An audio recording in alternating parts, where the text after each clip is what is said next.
किसान भाई नमस्कार। मैं आज एक साग की खेती लेकर आया हूँ। वो क्या है कि राया खेती। राया राया साग प्राय हम लोग सब लोग करते भी हैं और खाते भी हैं। और सबसे अधिक साग की मात्रा अगर कहा जाए तो बहुत दिनों तक चलने वाला खेती राया है। एक बार अगर हम रोप देते हैं तो उसको हम 3-4 महीना तक खाते रहते हैं। अब इसमें प्रमुख बात, दो चार बात हम आपको बताएंगे। वैसे आजकल तो हाइब्रिड का भी जात बहुत आया है, लेकिन नेपाल से बीज आप लोगों के भी यहाँ जाता होगा। जैसे मारफा का जात, मारफा, तानखुआ, खुमल चौड़ा पात, खुमल लाल रंग का पात, ये सब जो है बहुत प्रसिद्ध है और बहुत अच्छा भी है।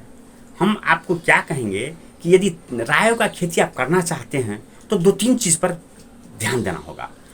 क्या बात है कि सबसे पहली बात यह है कि अगर साग हम लोग बनाते हैं तो उसमें जो हम लोग रासायनिक मल देते हैं, यानी डीएपी, यूरिया, पोटास देते हैं, तो उसमें सबसे समस्या लाता है यूरिया। यूरिया की मात्रा को कम करें और उसमें क्या करें तो आप पारंपरिक मल, जैसे हम लोग कंपोस्ट मल, पारंपरिक मल, अथवा अपने घर में जो गोबर, गाय का गोबर, भैंस का गोबर, उसके साथ जो है कुछ घास पात मिला करके बनाए हुए सराए हुए रहते हैं, उस गोबर को अधिक से अधिक प्रयोग करना चाहिए साग खेती के लिए। सबसे अच्छी बात क्यों, तो अगर हम रासायनिक मल को प्रयोग करते हैं तो उसमें उतना स्वादिष्ट नहीं होगा, खाने के लिए अच्छा नहीं लगेगा। और यदि हम जितना कंपोस्ट मल प्रयोग करके उसमें अगर साग बनाते हैं तो सबसे अच्छा, सुंदर और बहुत स्वादिष्ट होगा। तो हमने जात का बात किया और उसमें 1 कट्ठा में अगर हम कर रहे हैं तो उसके लिए हमको 20 ग्राम बीज की आवश्यकता होगी। हम लोग 20 ग्राम बीज राय का लेंगे और ये राय साग का 20 ग्राम बीज लेकर के हम लोग नर्सरी बनाएंगे। नर्सरी तो आप लोग जानते हैं, जैसे आप गोभी का, मिर्चाई का, ऐसे ही विभिन्न चीज़ का बनाते हैं, वैसे ही इसको भी बनाना है। अब इसमें एक बात क्या है कि इसका जो बीज है वो थोड़ा मीठा होता है, इसलिए अगर चिट्टी अगल बगल में चिट्टी है तो चिट्टी आपको सब लेकर चला जाएगा। इसलिए अगर इसको अगर नर्सरी बनाते हैं तो नर्सरी जैसे और नर्सरी लोग तैयार करते हैं उसी तरीक़ा से इसको तैयार कीजिए। मिट्टी जो है इसका बहुत मशीन होना चाहिए। वैसे कहा गया है कि जितनी बड़ी बीज होती है उतनी बड़ी मिट्टी की दाना होना चाहिए। इसीलिए आप जानते हैं कि जितना इसको मशीन बना सकें, मिट्टी को एकदम मिही बना करके और उसमें 10 सेंटीमीटर की दूरी पर लाइन खींचिए और उस लाइन को गहराई 2 से 3 सेंटीमीटर सिर्फ होना चाहिए और उसमें बीज चुटकी से ऐसे बीज रख के उसको लाइन से रख दीजिए। और रखने के बाद क्या कीजिए तो फिर उस मिट्टी से अथवा छाउर कहते हैं उससे उसको ढक दीजिए। ढकने के बाद क्या कीजिए तो ऊपर से खड़, राड़ी खड़ होता है, खड़ से ढक करके और उस पर हजारी से पानी दीजिए। और ये तो आप इतना जल्दी यानी 5-6 दिन में ही सबको उमार शक्ति आ जाएगा, सब निकल जाएगा। निकलने के बाद क्या कीजिए उसको देखते रहिए और उसको खड़ को हटा कर देखिए। जब निकल जाता है तो खड़ को आराम से हटा लीजिए और हटा लेने के बाद वहाँ क्या कीजिए तो 1 दिन के बाद उसमें कुछ पानी दीजिए और बराबर देने के बाद ठीक 1 महीना में आपका जो है सो बिरवा तैयार हो जाएगा। जब तैयार हो जाता है तो उसको आप क्या कीजिए, उसको ले जा करके अपने प्लॉट में रोपिए। और रोपने के लिए एक बात क्या ध्यान देना होगा कि बहुत नज़दीक भी नहीं होना चाहिए और बहुत दूरी भी नहीं होना चाहिए, क्योंकि दूरी करते हैं तो आपको उत्पादन कम होगा, उससे आय कम होगा। अगर बहुत नज़दीक करते हैं तो इतना सट जाएगा कि उसका पात फैल नहीं पाएगा। इसलिए इसका दूरी के हिसाब किया जाए तो आपको एक लाइन से दूसरे लाइन का दूरी बनाने के लिए 30 से 40 सेंटीमीटर रखिए, लाइन से लाइन का दूरी। और एक पौधा से दूसरे पौधे का दूरी सिर्फ 25 से 30 सेंटीमीटर रखिए। 25 से 30 सेंटीमीटर का दूरी एक पौधा से दूसरे पौधा की दूरी रखिए। और ऐसे आप अगर रोपते हैं तो आपका बहुत सफल है।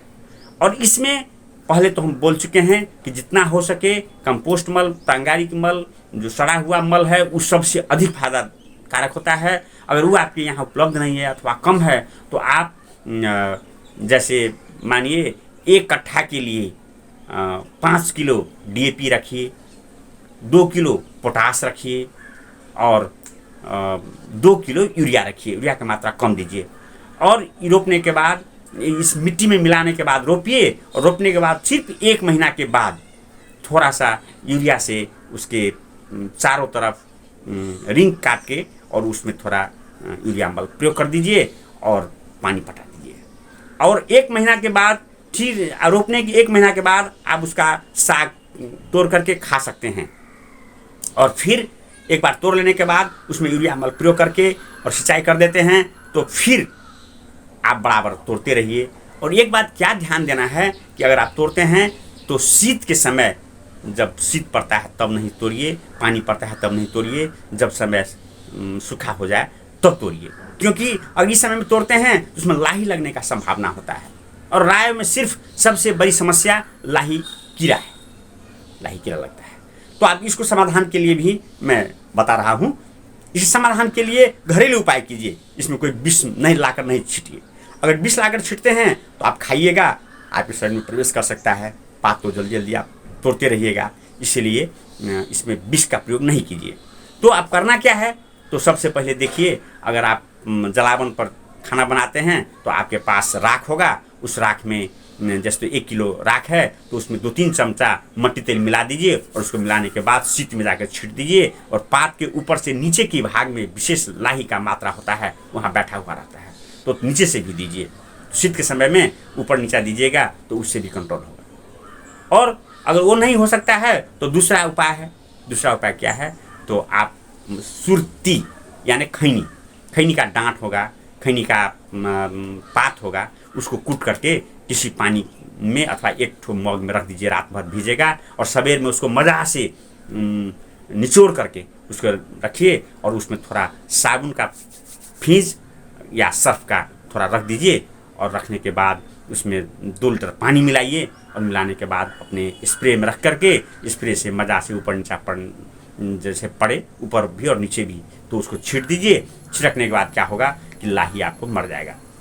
अब वो साबुन सर्फ क्यों दिए हैं, सटने के लिए। पात में जब सटेगा तो वहाँ कीड़ा आकर भी सट कर मर सकता है। और वो थोड़ा निकोटीन तो होता है खैनी में, तो उससे मरेगा। और तीसरी उपाय क्या है, हम लोग के यहाँ मिलता है जैसे नीम का पत्ता, बकाइन का पत्ता, उसको भी कूट करके उसका रस निकाल करके उसमें पानी मिला करके छान करके स्प्रेयर द्वारा उसको भी हम छीट सकते हैं। अगर आप इस तरीक़ा से लाही को उपचार करते हैं तो आप आज छीटते हैं कल भी खाते हैं तो कोई फ़र्क नहीं पड़ेगा, स्वास्थ्य में कोई हानि नहीं होगा, तो विष का प्रयोग भी नहीं हुआ और हमारा पौधा भी अच्छा हुआ और हम इसको टिप करके खा सकते हैं। और इसके लिए समय की बात किया जाए तो हमारे यहाँ सावन भादो के शुरू में ही इसका बीज रखे और इसको भादो के अंत में यानी 30 दिन का अगर हो जाए पौधा तो आप रोप सकते हैं। और भादो से लेकर इसको असौज, आश्विन, कार्तिक, मंगशीर तक इसको रोप भी सकते हैं और फाल्गुन तक इसको खा भी सकते हैं, उसी पौधा से ले सकते हैं। हाँ, और इसके बाद माघ फाल्गुन अंतिम में जा करके लाही का संभावना होता है, शुरू में तो कोई संभावना नहीं होता है। तो आप सिर्फ लाही से बचाइए और इसको लंबा खेती करके साग के लिए मज़ा से उत्पादन कीजिए, अपने भी खाइए और आमदनी भी बढ़ाइए। किसान भाइयों, आज के लिए मैंने एक राया साग पर आपको यूट्यूब में आए हैं, वेलकम टीवी नेपाल। इस चैनल को आप सब्सक्राइब कर दीजिएगा, लाइक कर दीजिएगा, अच्छा लगे तो साथी भाई को शेयर कर दीजिएगा। इतना कहते हुए मैं आप लोगों से विदा होना चाहता हूँ। नमस्कार, धन्यवाद।